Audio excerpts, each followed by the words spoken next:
warming is existential, and that makes it a defining moral issue for all of us. This is why sustainability can no longer be confined to corporate social responsibility reports, but must take central stage for all sectors, including aviation. We cannot wait any longer. With rising temperatures and floods and astronomical wildfires, the planet is calling on us to act immediately. And we are acting. We are now committed to continue to slash our carbon emissions as of now. We are leading the world in the process of decarbonization.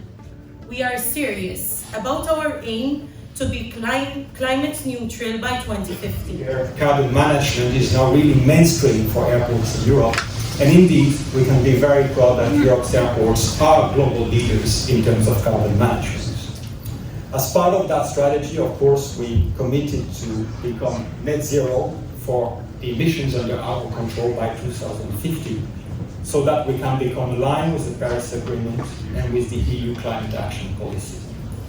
Crucially, this is just not a collective commitment that we take as ACI, but it's a pledge that has been undersigned by more than 200 airports who individually have committed to the same objective. I wish to applaud ACI, Accreditation Programme, and the European airport industry net zero commitment. You provide an example of bold, necessary action on climate change that is an example to the rest of the aviation industry, and in fact to all industries, and we're very proud to actually use that as an example to others. An emergency like this requires leadership, and we felt that we should and could at least demonstrate leadership in this area and commit to net zero by 2050. Now, we know committing to it and achieving it are two very different things, but as you know, we have been very much focused on improving our environmental performance for many years.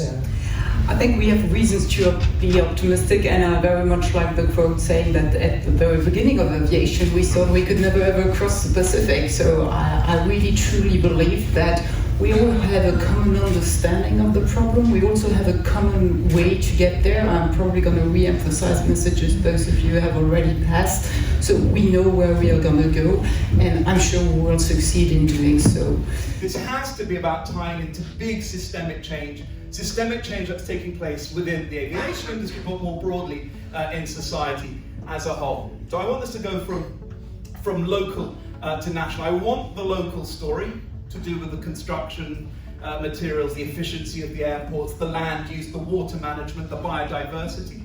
I want the regional story to do with air pollution, but also to do with how you tie in to regional development plans, how you influence the supply chains in the area around the airport. And I want it to tie into the national story and international story, to do with emissions, to do with some of the benefits that travel procures.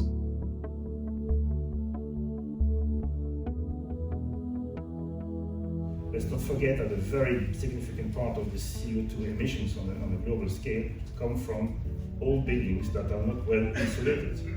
And it's much more than what aviation produces. It's much more to 2-3% that are produced by aviation.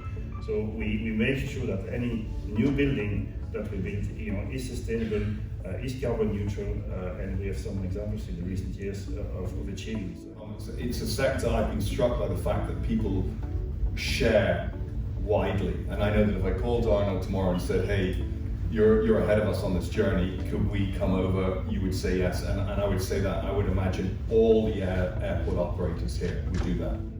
The word must be and has to be ambition. Ambition beyond much of what we have already been doing.